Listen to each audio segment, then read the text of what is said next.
Assalamualaikum warahmatullahi wabarakatuh. Perkenalkan, nama saya Dwi Putra Wiguna. Saya dari kelas mesin 1 ingin menjelaskan tentang fiberglass. Fiberglass adalah salah satu bahan yang saat ini memiliki penggunaan yang luas. Fiberglass sebenarnya terdiri dari serat-serat kaca yang ditarik dengan sengaja hingga membentuk serat-serat tipis yang memiliki kekuatan yang cukup tinggi. Inilah mengapa fiberglass sering disebut sebagai jenis plastik yang terbuat dari serat kaca. Serat-serat kaca tersebut kemudian diatur menjadi lembaran dan disusun secara acak. Karakteristik fiberglass yang sering dikenal juga dengan sebutan serat kaca adalah bahan yang terbuat dari serat halus dari kaca yang ditarik hingga menjadi serat panjang. Bahan ini sering digunakan dalam berbagai industri, termasuk industri perahu, mobil, dan peralatan olahraga. Berdasarkan modul PJJ praktek kerajinan, berikut beberapa karakteristik utama dari fiberglass. Yang pertama ada sifat mengeras. Fiberglass dalam bentuk awal memiliki struktur yang cair, namun setelah proses pengerasan bahan ini akan mengeras. Hal ini memudahkan kita dalam pembentukan berbagai bentuk sesuai keinginan. Yang kedua ada kemampuan dibentuk. Saat fiberglass masih dalam keadaan setengah kering, bahan ini masih dapat dibentuk menjadi hal-hal ini memberikan keluasan kepada pengrajin untuk memberikan satuan final pada produk. Nah, yang ketiga ada metode pembuatan. Salah satu metode umum dalam pembuatan kerajinan dari fiberglass adalah dengan cara mencetak atau mengecor. Proses ini memungkinkan pembuatan bentuk yang kompleks dalam presisi yang tinggi. Yang keempat, penggunaan katalis.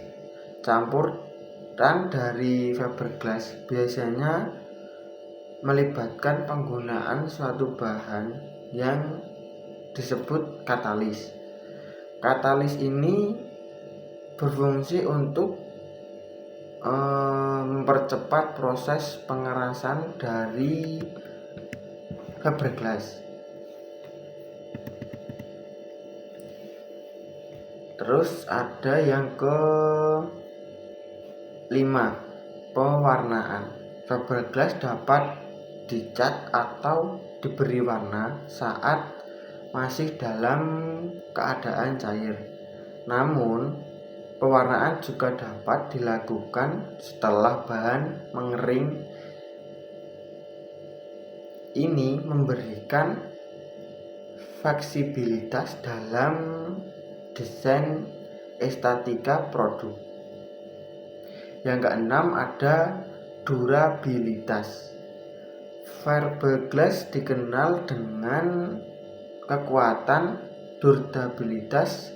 Bahan ini tahan lama dan memiliki kekuatan yang tinggi. Yang ketujuh ada tampilan bening. Fiberglass memiliki penampilan yang bening, mirip dengan kaca atau air. Karena sifat ini bahannya digunakan untuk membuat kerajinan yang menyerupai air atau objek transparan lainnya. Dengan karakteristik di atas, fiberglass menjadi salah satu bahan yang populer digunakan dalam berbagai industri dan kerajinan karena keunggulannya.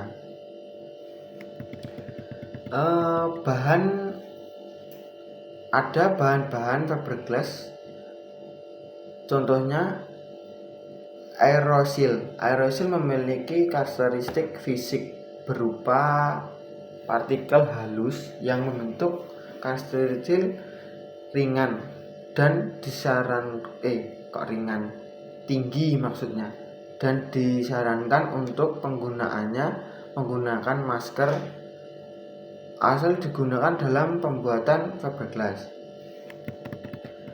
Resin adalah komponen utama dalam pembentukan fiberglass dan tidak dapat dipisahkan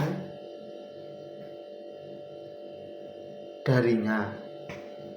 Resin memiliki tekstur cair dan kental seperti lem dengan variasi warna bening dan buram. Resin bening umumnya lebih mahal daripada yang buram. Ada juga katalis. Katalis yang bening memiliki peran penting dalam proses pengerasan fiberglass. Dan ada juga pigmen warna. Pigmen warna digunakan sebagai pewarna dalam fiberglass, memberikan variasi warna sesuai kebutuhan. Dan ada juga mat. Mat adalah penting dalam pembuatan fiberglass. Ini adalah bahan berstruktur seperti kain dengan permukaan kasar dan halus. Mat berfungsi sebagai pelapis campuran fiberglass, memberikan kekuatan agar fiberglass tidak mudah retak atau patah. Dan ada juga tak. Tak adalah komponen dasar dalam pembuatan serat yang memiliki fungsi serupa dengan aerosil, tetapi dengan harga yang terjangkau. Dan ini memiliki sifat mirip bedak bayi dan digunakan sebagai campuran dalam resin. Nah, itu. Dan ada juga aseton. Aseton digunakan untuk melarutkan resin yang telah mengeras jika terkontaminasi udara karena lupa ditutup setelah digunakan. Dan ada juga dempul. Dempul itu digunakan dalam pembuatan fiberglass yang sudah mengering. Proses melibatkan pengamplasan fiberglass yang sudah kering, kemudian diapiskan dempul untuk membentuknya. Untuk hasil yang baik, umumnya digunakan dempul polister pada tahap akhir dalam pembuatan fiberglass. Dan ini ada contoh yang sudah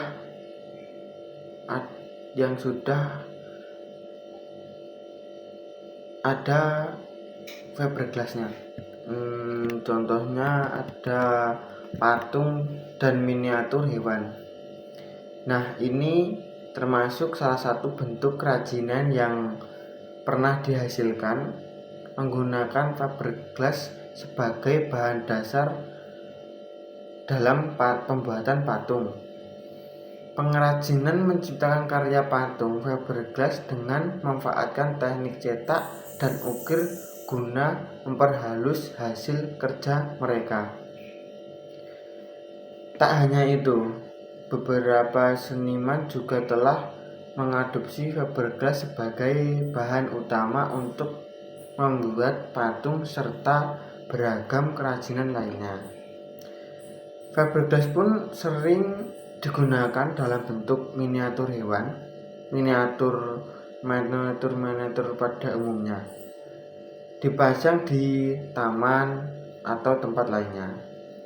Fiberglass yang digunakan dalam miniatur ini juga dapat diwarnai untuk menambah daya tarik masyarakat atau orang-orang yang melihatnya. Yang kedua ada Souvenir. Souvenir.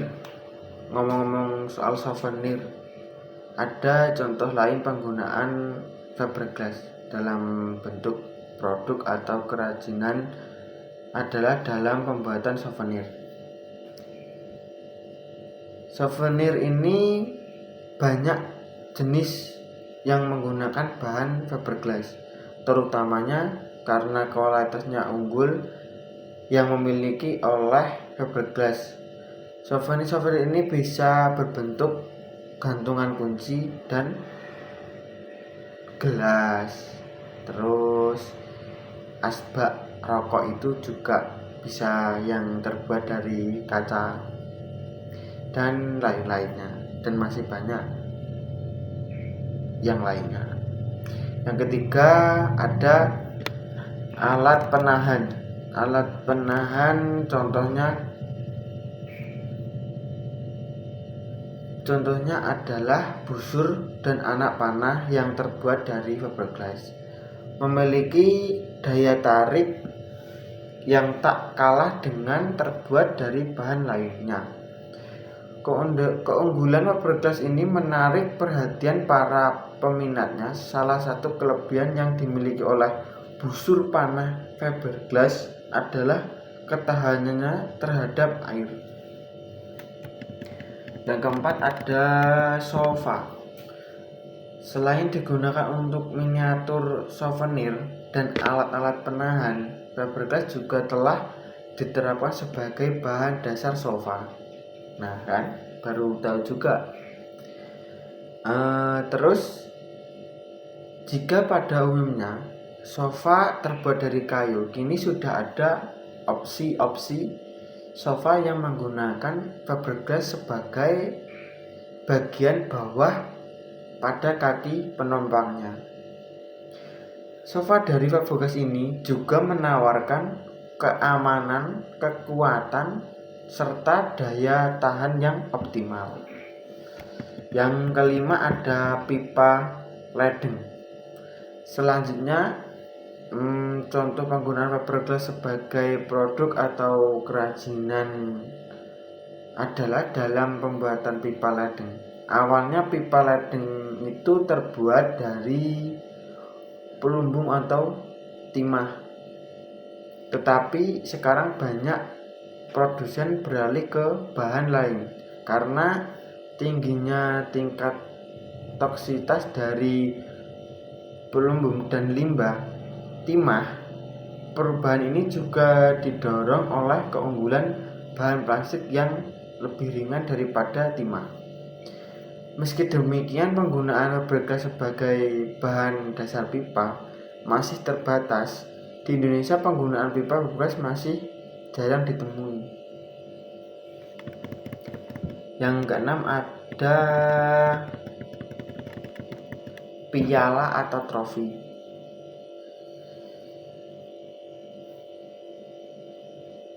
Salah satu contoh penggunaan fiberglass sebagai bahan produk adalah dalam pembuatan piala atau trofi. Piala yang dibuat dari fiberglass ini tak kalah menariknya dengan piala atau trofi dari bahan lainnya. Penampilan mirip dengan kaca memberikan kesan yang elegan pada barang tersebut. Dan ada juga asbak. Biasanya asbak dibuat dari kayu, kaca atau aluminium. Namun kini sudah tersedia pilihan asbak yang terbuat dari fiberglass. Dengan menggunakan asbak ini tidak perlu khawatir bahwa asbak akan meleleh atau mengalami masalah lain saat terkena api. Dan ada yang ke-10, pot tanaman. Contohnya terakhir produk atau kerajinan dari fiberglass adalah pot tanam.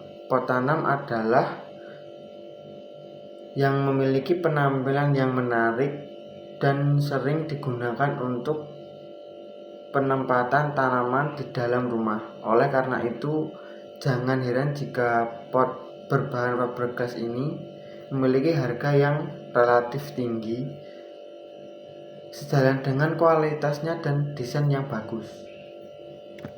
Nah, itu penjelasan tentang fiberglass. Dengan pengetahuan yang tepat, fiberglass dapat dimanfaatkan dalam berbagai aplikasi industri dan keseharian. Memahami definisi dan sifat dasar fiberglass akan membantu kita dalam memanfaatkan potensi penuh dan material ini di masa depan. Nah, sekian dari penjelasan saya dengan penjelasan tentang fiberglass. Saya akhiri. Taufik dari Hidayah. Wassalamualaikum warahmatullahi wabarakatuh. Kita lanjut ke karbon fiber. Karbon fiber umumnya ditemui pada berbagai peralatan kendaraan, khususnya mobil. Melihat banyaknya penggunaan dari benda tersebut, tentu orang awam banyak yang bertanya apa itu serat karbon. Pemilihan karbon fiber sebagai bahan peralatan tersebut tentu bukan tanpa alasan. Pasalnya benda warna abu kehitaman tersebut mempunyai kekuatan seperti baja dan besi, namun punya beban lebih ringan. Melihat kegunaan dari benda tersebut, pastinya tidak ada salahnya bagi Anda untuk mencari tahu hal itu. Untuk penjelasan lebih lengkapnya langsung saja simak pada bagian penjelasan berikut ini. Bahan serat karbon. Ngomong-ngomong soal serat karbon itu suatu serat yang terbuat dari karbon murni dengan kekuatan sangat kuat saat ditarik dan mempunyai fleksibilitas bagus. Bahan tersebut umumnya memiliki berat yang cukup ringan dengan tekstur mulus. Untuk bahannya sendiri kurang lebih seperti punya 3 dimensi pada saat disentuh.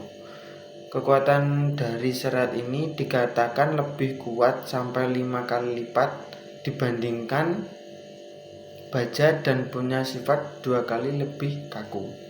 Meskipun mempunyai atribut itu, namun karbon dinilai punya berat yang lebih ringan jika dibandingkan baja. Hal tersebut membuat karbon bisa digunakan sebagai material ideal pada berbagai jenis peralatan, terutamanya di bidang manufaktur.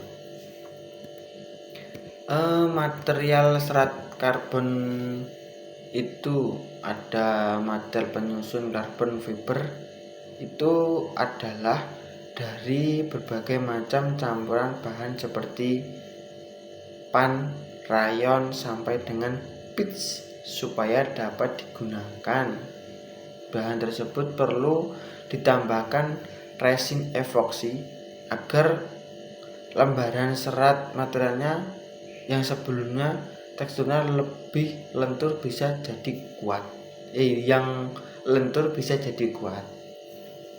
Resin epoksi tersebut dipilih karena punya tingkat kekerasan sangat tinggi ketika dalam kondisi kering.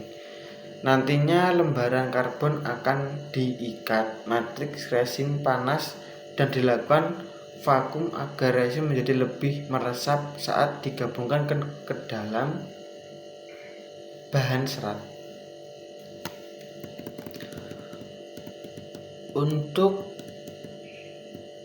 harga karbon fiber itu karakteristik. Maksudnya karakteristik itu ada berbagai harga. Contohnya mempunyai karakteristik yang lebih kuat dibandingkan dengan bahan baja yang lainnya. Terus mempunyai beban lebih ringan, tentu membuat bahan karbon ini unggul dalam hal kualitas. Hal ini tersebut pastinya akan berkaitan dengan harga jualnya yang lebih mahal dibandingkan bahan baja. Nah, terus ada mengapa harga serat karbon itu mahal. Nah, itu karena ada yang pertama, satu, faktor energi. Faktor yang pertama yang menyebabkan harga bahan ini menjadi sangat mahal adalah energinya. Pasalnya dalam menyiapkan berbagai macam material dasar bahan ini memerlukan penggunaan banyak energi. Jadi wajar kalau misalnya harga serat karbon itu mahal. Nah, terlebih lagi dalam pemrosesan lanjut juga memerlukan proses bahan kimia, pemanasan sampai dengan peregangan. Setelah itu proses masih dilanjutkan dengan penguatan bahan serang menggunakan atom karbon.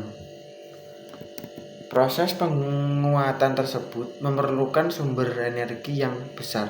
Selain itu, energi juga diperlakukan saat pengaitan karbon menjadi bening dan juga serat sehingga akan memerlukan lebih banyak energinya.